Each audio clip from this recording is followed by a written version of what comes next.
What's up, guys? It's your girl V with Reality Recap here for another Tea Talk. And today, happy Sunday, we are covering this past week's episode of Real Housewives of Beverly Hills, which did not disappoint. So glad for the ladies to return after their holiday break. It was torture without Beverly Hills and Salt Lake City. The rest, I'm good on. And y'all already know that. But I started to give you guys just one episode and combine Beverly Hills and Salt Lake City. And both episodes were just too good. If I gave y'all Roni and my thoughts on that by itself, then these two seasons or these two past episodes deserve their own separate recap. So I'm going to recap Beverly Hills for you now, and I will be back with my thoughts on Salt Lake City. I got to watch it one more time and make sure I absorb all of the goodness and come back and go over that as well. So we're going to get into Beverly Hills. Let me get them up on the screen so you know what we're talking about here. Real Housewives of Beverly Hills. Now, let's start off this episode. Just my off the top thought. Erica don't really got a lot going on for us this season. I'm gonna let her slide because she gave us her whole life in the last couple of seasons and everything that was going on with her and her estranged husband and all of those. It was snowing in Pasadena and all that other stuff. So I'm gonna let her slide. And cool, this episode she had her single release. That was dope, but she's not giving us a lot of drama this season, but to be expected. Your life shouldn't be drama all the time, right? There's highs and lows. So we're going to let her slide for right now. She's kind of just, coasting in between the girls, stirring the pot a little bit, just being honest, but not giving us a whole lot going on other than she's decorating her home.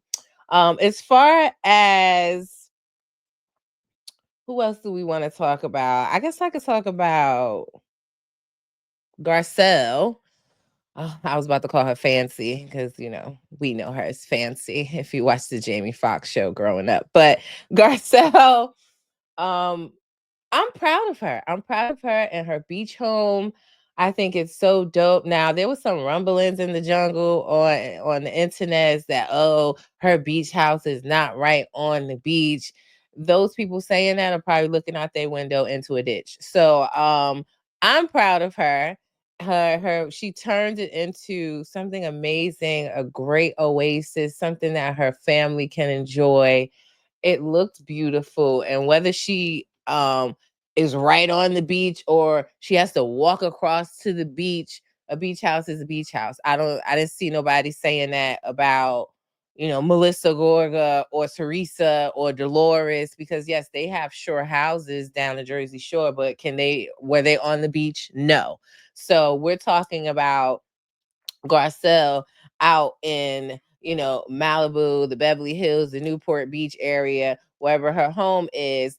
And she is on the beach. She is right near the beach. And that is costing. Okay. So I'm proud of her for that. We got into her relationship with Oliver, which I thought was touching and good for her to share with us and hopefully help other people. But she talks about her relationship with Oliver and how he struggled through the years with substance abuse. And at one point, he was homeless and she had to practice tough love, and he was trying to get into the house banging, and she was like, we can't let him in, let's be quiet, maybe he'll just leave. And that's her son. That's exactly what she said. Like, and I'm just saying this about my son, but she had to give that tough love, and he's in a much better space now, doing well as a father, and she's proud of that, and she should be. And Oliver, we hope the best for you and that you continue on the right path with your sobriety. We are rooting for you. So some people say Garcelle is not really around a lot. She's booked and busy, honey. What can you expect? And she's gonna come over here, do her scenes, and get her bags too. Boop. So I just enjoyed her dropping in, even if just for a moment, to show us the beach house, let us enter her her family life a little bit more. And I ain't mad at her. If she producing movies, if she's on, at one point, she was doing her talk show thing. She's booked and busy, and I wouldn't want it no other way for her. Get your bag, sis. Also, Bose and Dorit. I'm enjoying the relationship, the budding friendship that they have going on. They sit down, and Bose was very clear.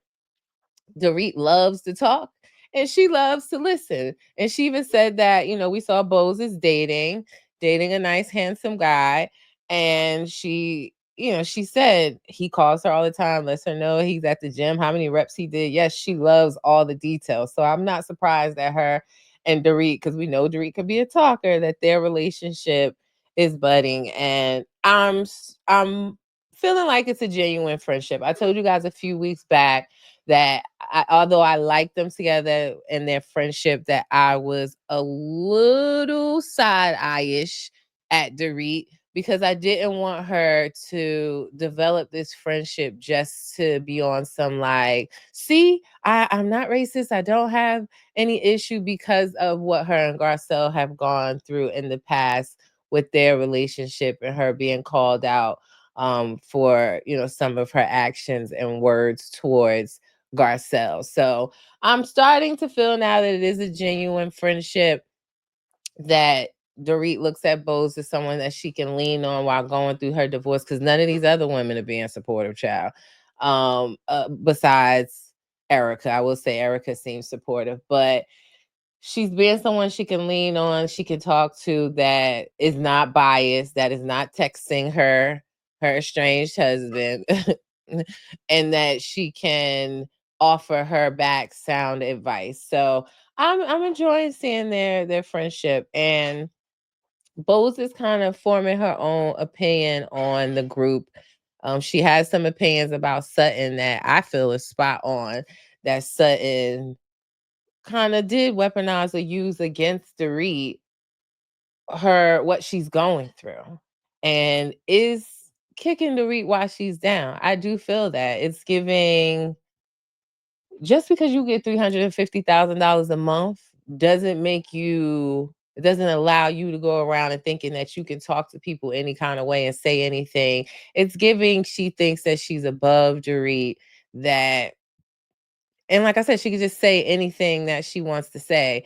Like the whole conversation of your life sucks right now. You're not mad at me. You're mad at your situation. Like if you really are her friend, there's a way to say things, and that wasn't the way to say it. So I'm glad, Bose sees Sutton. She sees her, and she's able to support Dorit.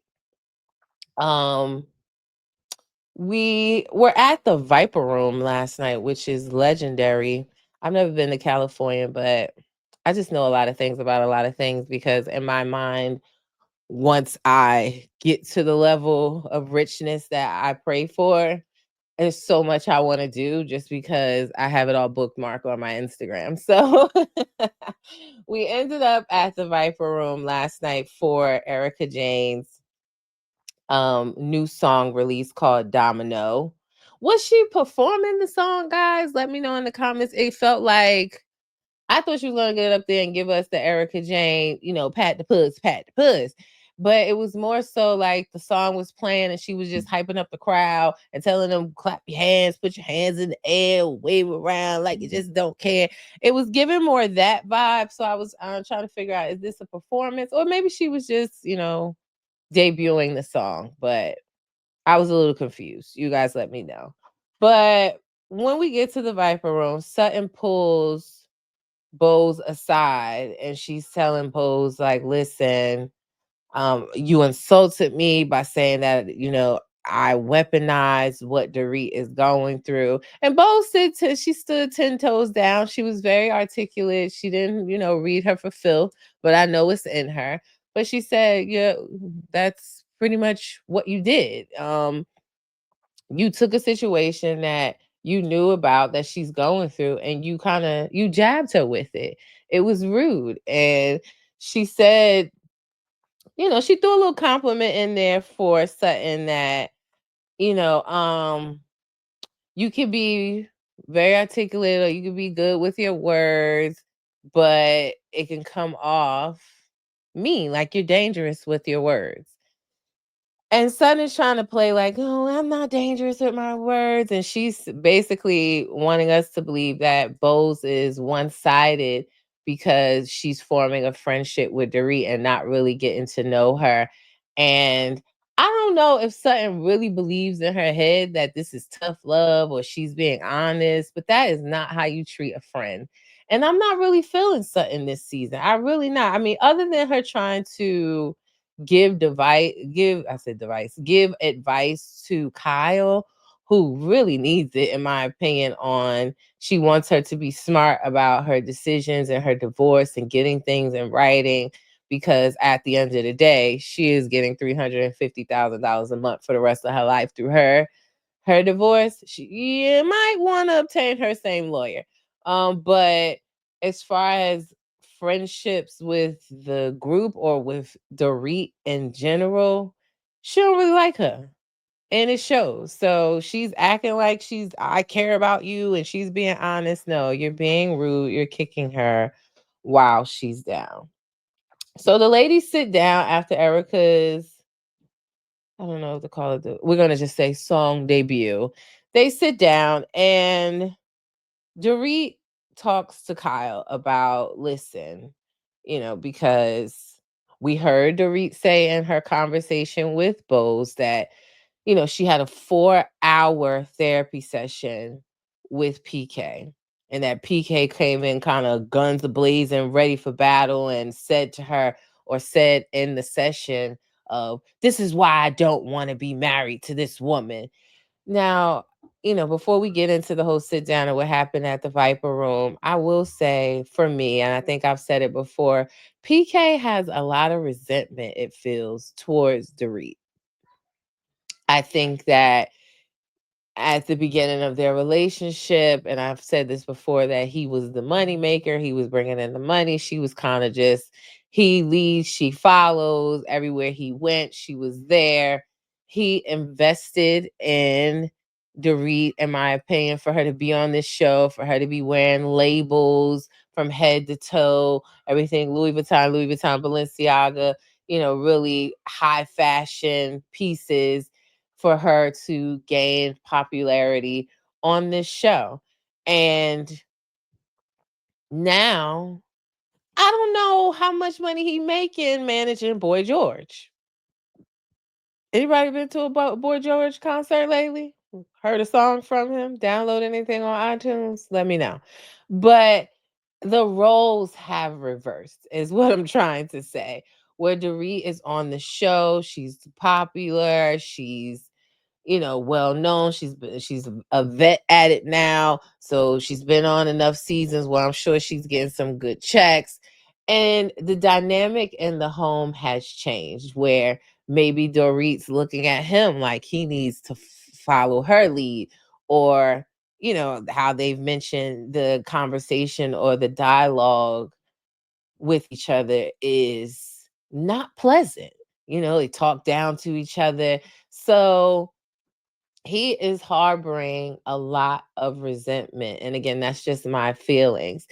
And he also, admittedly, on a recent podcast, going through this toxicity, this vile relationship, he was using alcohol to kind of self medicate, going through, maybe financial woes and lawsuits, and your wife telling you off and y'all having arguments. He was self-medicating through the alcohol. Now he's sober, he has a clear mind, and he like, I don't really like this woman and I don't really want to be with her no more. But he's doing it in kind of a nasty way, from what, and again, we've only heard her side of what happened in therapy, but he has, in my opinion, a lot of resentment. I also can't make any judgment, but I'm wondering, because Dorit keeps saying that they're not having a lot of conversation, they're not really talking at all. They went from talking 3, 4, 5 times a day to not speaking at all, which he did say, like, we're no longer going to be doing that, when he came in his new, single PK outfit with his leather bomber grease jacket, honey. But I I'm trying to understand, is he just cutting Dorit off, or is he cutting the children off too? We in this episode she talks about, her daughter having um ballet recital, and she had a lead role. She didn't mention that PK was there, and she just keeps saying, like, we have not talked, or this is going to be the first time we talked at this therapy session. So I have a little concern there on what's happening. Is he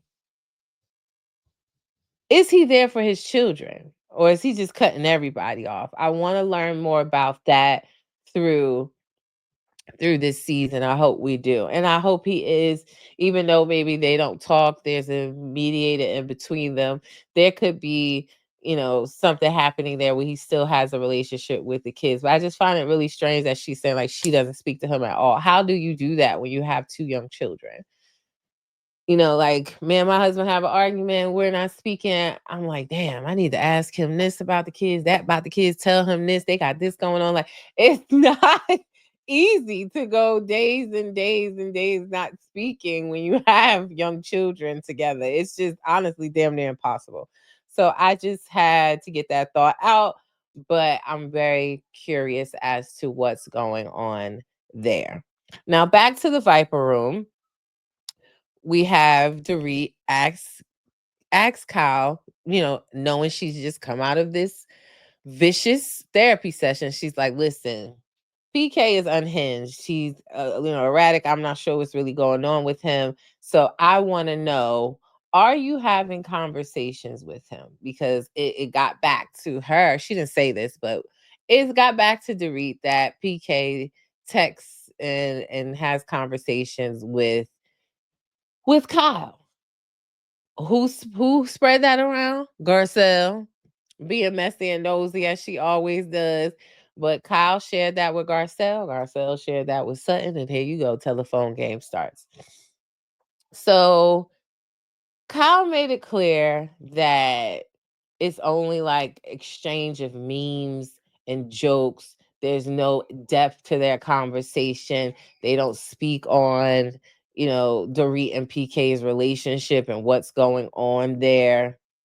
Cool that that's not the conversation that you're having. Not cool that you're exchanging text messages with him and all of that. I know Kyle sat there acting like, well, if you were texting Mo memes and stuff, I wouldn't care. I don't believe that for 1 second. The woman had a breakdown because he put up a picture of him and his Dancing with the Stars partner and removed the picture of her. Like, I don't believe that for 1 second.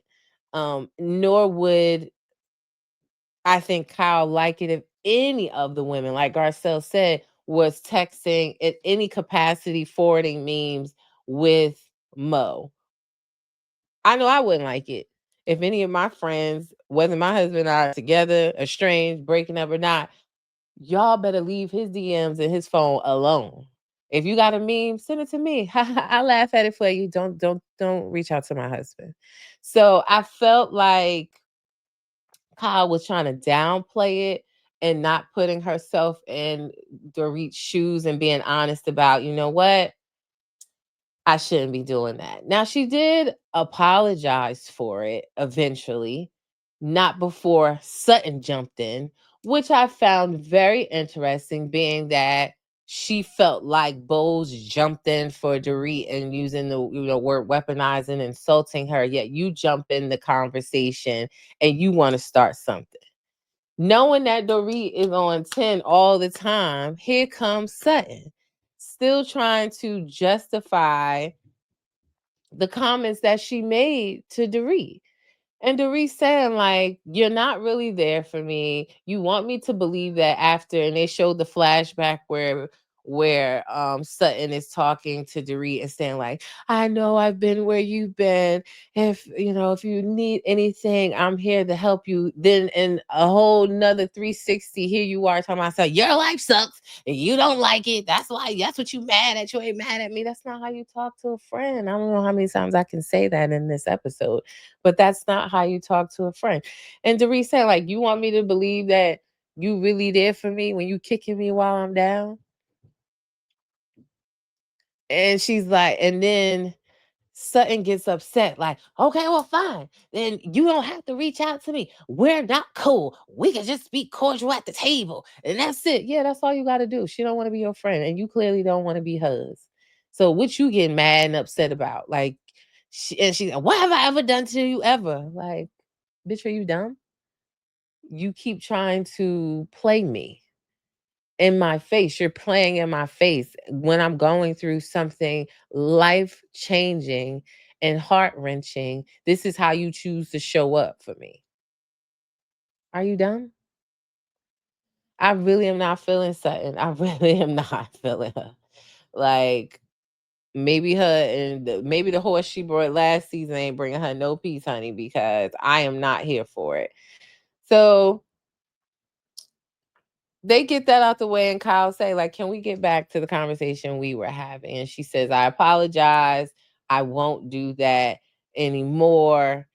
But the tone is elevated. The tone is aggravated with Dorit. And Dorit saying, like, why are you talking to me like that? Like, I want you to talk to me without your veins popping out of your head, without you having an attitude.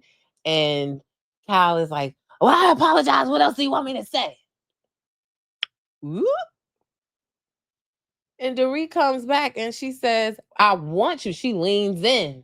And in black girl code, you lean in. That means you ready to knuck if you buck. You know what I'm saying? But she lean in like, I want you to not think you could talk to me like that. That you can yell and say F you with your veins popping out. You can't talk to me like that.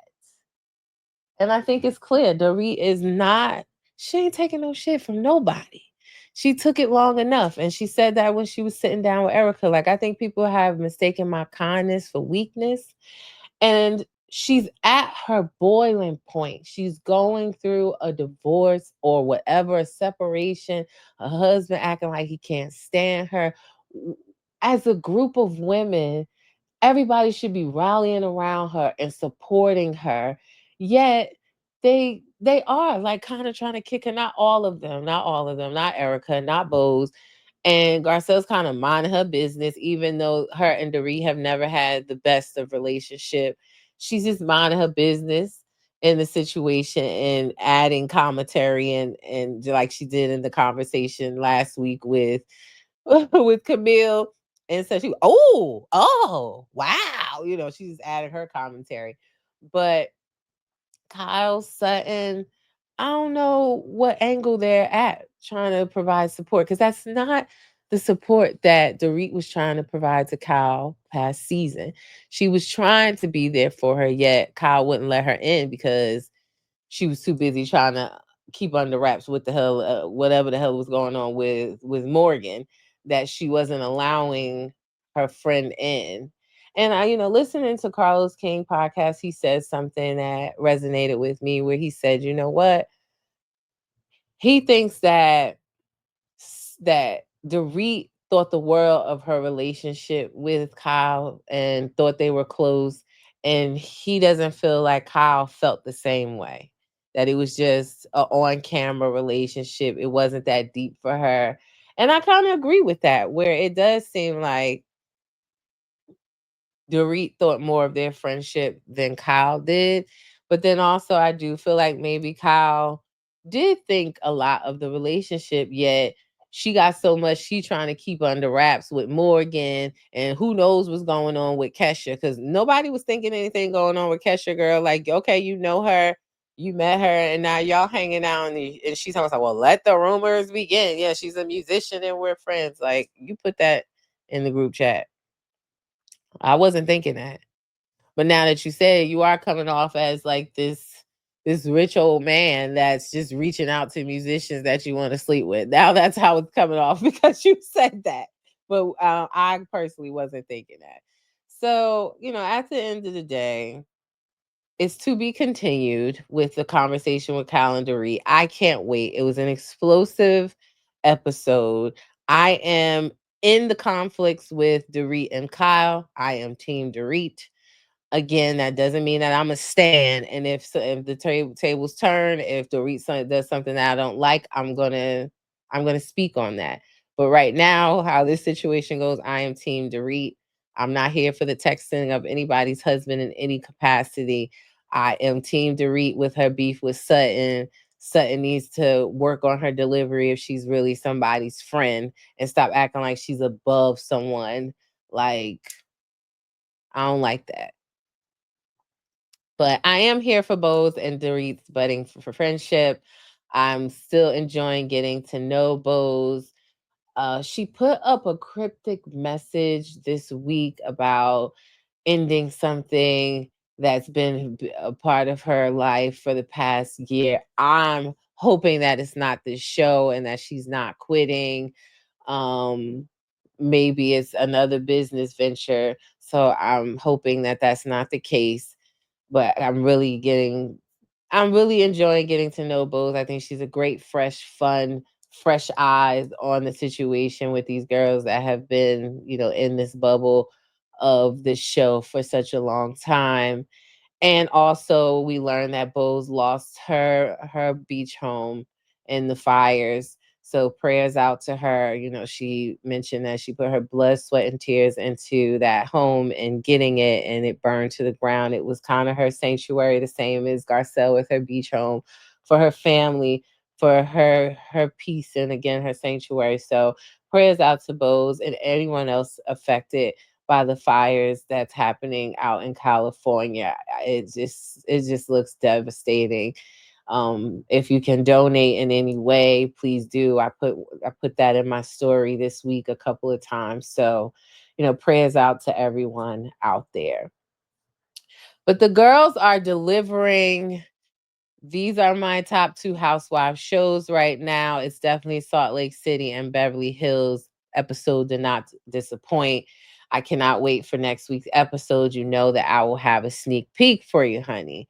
Now, as I always say before I end my shows, don't forget, guys, reality stars are humans too. Don't forget that. I will be back in my Sunday favorite PJs. Yes, they are nice and clean. I got up and showered this morning. I did not roll straight out of bed. Can't you tell? Skin is skinning. But I will be back after I go and watch Beverly Hills. Sorry, Salt Lake City again. I just want to absorb everything so I can have the top tier conversation with you guys and recap that as well. And look out for sneak peeks of tonight's episode of Real Housewives of Potomac and Married to Medicine. I will have them posted on my Instagram and Facebook. Happy Sunday, guys. I'll be back. Peace.